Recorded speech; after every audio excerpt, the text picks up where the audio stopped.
بسم اللہ الرحمن الرحیم۔ آج ہم ایک ایسے دردناک اور روح کو جھنجھوڑ دینے والے واقعے پر بات کر رہے ہیں جس کا عنوان ہے کربلا کی پیاس۔ یہ پیاس صرف پانی کی کمی کا نام نہیں بلکہ ظلم کے خلاف صبر، عزم اور حق پر جمے رہنے کا ایک ایسا پیغام ہے جو ہر انسان کے دل کو جگاتا ہے۔ اللہ قرآن مجید میں ارشاد فرماتا ہے، اور ہم ضرور تمہیں آزمائیں گے خوف اور بھوک کے ساتھ، مال، جانوں اور پھلوں کے نقصان سے، اور صبر کرنے والوں کو خوشخبری دے دو۔ سورہ البقرہ آیت نمبر 155۔ کیا یہ آزمائش حضرت امام حسین علیہ السلام اور ان کے گھر والوں پر نہیں آئی تھی؟ ناظرین اکرام، کیا یہ بھوک، پیاس اور ظلم کے سائے میں صبر کا امتحان نہیں تھا؟ یقیناً کربلا کی مٹی سے اٹھتی ہے ایک آہ، وہ آہ جو بنو ہاشم کے معصوم بچوں کی ہے، جو 3 دن کی بھوک اور پیاس سے کانٹے کی طرح جسم میں چبھ گئی تھی، لیکن اس پیاس میں بھی کوئی شکوہ نہیں تھا، صرف صبر ہی صبر نظر آ رہا تھا، بلکہ یہ ایک ایسی رضامندی تھی جو صرف اہل یقین کو نصیب ہوتی ہے۔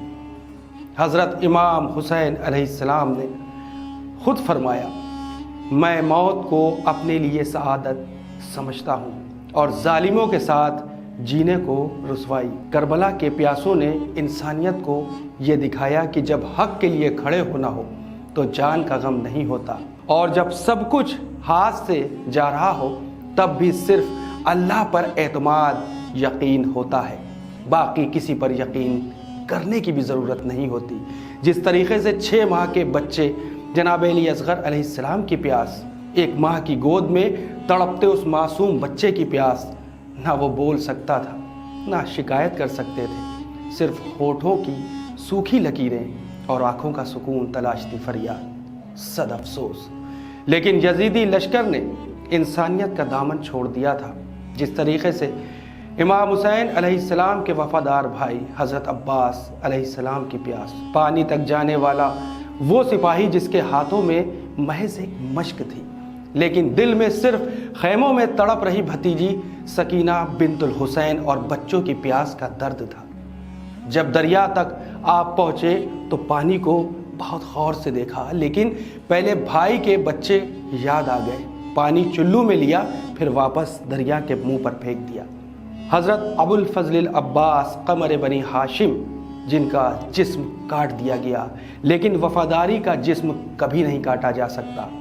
قرآن مجید میں اللہ سبحانہ تعالیٰ ارشاد فرماتا ہے، جن لوگوں کو اللہ کے راستے میں قتل کر دیا گیا ہو انہیں قطعی مردہ مت سمجھو، وہ زندہ ہیں اور اپنے رب کے پاس روزی پاتے ہیں۔ سورہ آل عمران کی آیت نمبر 169 میں صاف صاف ہے۔ کیا امام حسین علیہ السلام، حضرت عباس علیہ السلام، حضرت علی اکبر علیہ السلام اور ان کے اصحاب مردہ ہیں؟ نہیں، وہ زندہ ہیں، تابندہ ہیں، ہمیشہ رہیں گے۔ انسانیت کے ضمیر میں ہر اس انسان کے دل میں جو ظلم کے سامنے خاموش نہیں رہتا۔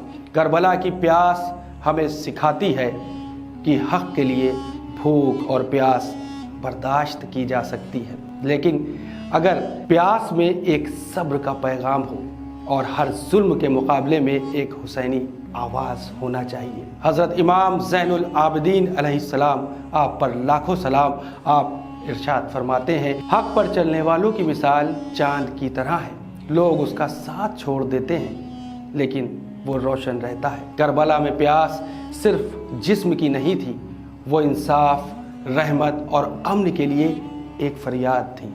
حسینی پیاس ایک دعوت ہے نا انصافی کے خلاف اٹھنے والی آوازوں کے لیے، ہر مظلوم کے لیے، امن اور عزت کی تلاش میں نکلنے والوں کے لیے۔ آخر میں پھر قرآن مجید کی ایک آیت یاد دلاتا چلوں، جس طریقے سے اللہ سبحانہ تعالیٰ ارشاد فرماتا ہے، اور کہہ دو حق آ گیا اور باطل مٹ گیا، بے شک باطل مٹنے ہی والا ہے۔ سورہ الاسراء آیت نمبر 81۔ یہ پیاس ہر وقت، ہر دور میں ظلم کے خلاف خاموش نہ رہنے کی مثال ہے۔ سلام ہو کربلا کی اس پیاس پر جو صبر، عزت اور انسانیت کی نشانی بن گئی۔ سلام ہو ان پر جو پیاسے شہید ہوئے، اور ان پر بھی جو ان کی یاد میں انصاف اور حق کا پرچم لے کر جیتے ہیں۔